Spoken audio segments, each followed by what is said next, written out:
Hello students, कैसे हो आप सभी भाई।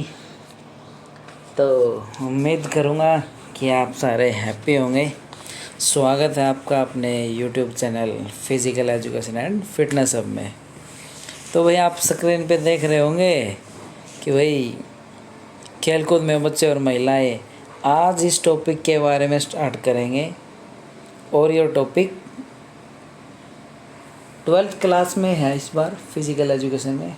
तो इसके बारे में ब्रीफली डिस्कस करेंगे कि ये क्या है, इसमें क्या किया जाता है, खेलकूद में बच्चों के लिए खेलकूद क्यों इम्पोर्टेंट है, महिलाओं के लिए क्यों इम्पोर्टेंट है, कैसे हम बच्चों की ग्रोथ कर सकते हैं, कैसे हम बच्चों को महिलाओं को फिट बना सकते हैं, और स्पोर्ट्स और फिज़िकल एजुकेशन से कैसे अच्छा करियर बना सकते हैं।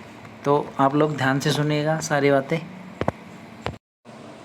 तो पहले डिस्कस करेंगे भाई खेल क्या चीज़ है और बच्चों के लिए कैसे, बच्चे इसमें कैसे इन्वॉल्व होते हैं और कब होते हैं। देखो, अपने किसी भी घर में कोई बच्चा पैदा होता है तो वहाँ पे ध्यान दो भाई सारे बच्चे। रियलिटी में पहले एक बात बताऊँ, खेल शारीरिक और मानसिक क्रियाओं की एक रचनात्मक अभिव्यक्ति है। मतलब जब बच्चे का जन्म होता है ना, तो बच्चा जन्म से ही खेलना स्टार्ट कर देता है। रियलिटी में फिर इसका मतलब ये हुआ कि खेल बच्चे की जन्मजात प्रवृत्ति है। देखो, बच्चा जब जन्म लेता है तो जन्म लेने के कुछ देर के बाद में ही हाथ पैर हिलाने स्टार्ट कर देता है। धीरे धीरे जैसे जैसे बड़ा होता है उसकी वृद्धि होती है, उसका विकास होता है। उस वृद्धि और विकास के हिसाब से उसकी सारी क्रियाएं बदलती रहती हैं। वो स्टार्टिंग में गड़बड़ करता है, चलने में, कोई भी काम करने में, कलम पकड़ने में, पेन पकड़ने में, कुछ भी काम करने में थोड़ी गड़बड़ करता है। लेकिन जैसे जैसे वो बड़ा होता जाता है वैसे वैसे वो एक्यूरेसी की तरफ जाने लग जाता है। तो बच्चा जब जन्म लेता है तब से किसी न किसी एक्टिविटी में, यानी कि खेल में इन्वॉल्व होता है। आपने देखा होगा कि छोटे बच्चे खेल में बहुत पार्टिसिपेट करते हैं। छोटे बच्चों को शाम को घर पे खेलने के लिए शाम को घर से निकल जाते हैं और फिर जाके पार्क में या फिर गली मोहल्ले में अपने दोस्तों के साथ में खूब खेलते हैं। तो यानी कि बच्चों को खेलने में मज़ा आता है। और वो क्यों आता है? क्योंकि वो बच्चों की भाई जन्मजात प्रवृत्ति है। इस खेल के द्वारा ही बच्चों के शारीरिक और मानसिक विकास को बढ़ावा दिया जा सकता है। हालांकि ये ज़रूरी है कि खेल गतिविधियाँ बच्चों के अनुरूप होनी चाहिए। जैसे कि मान लो अगर किसी बिल्कुल छोटे बच्चे को और हार्ड बॉडी बिल्डिंग में डाल दिया जाए, बिल्कुल 5-7 साल के बच्चे को, तो फिर उसकी ग्रोथिंग में थोड़ी प्रॉब्लम आएगी, हाइट ग्रोथ में। लेकिन उसकी खेल गतिविधियाँ उस बच्चे के अनुरूप होनी चाहिए। ये बात मैंने बोली, इसका मतलब आप समझ गए होगे कि यानी कि बच्चे की वृद्धि और विकास के अनुरूप उसकी खेल की गतिविधियाँ, उसकी एक्सरसाइजेज होनी चाहिए। बच्चा जो खेल के माध्यम से कोई भी जो एक्टिविटी करता है, कोई भी बिहेवियर करता है, व्यवहार करता है, तो उसकी मनोवृत्ति बच्चों की एक अच्छा किशोर या फिर अच्छा इंसान बनने में सहायता प्रदान करती है।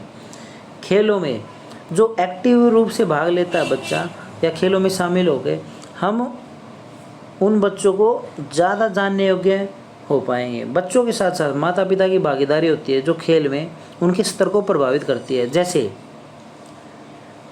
बच्चों की भावना को समर्थन प्रदान करता है कौन? अपने माता पिता। बच्चों को एक आगे की उम्मीद की किरण दिखाता है कौन? माता पिता। जो माता पिता के अनुभव हैं उनसे बच्चा सीखता है।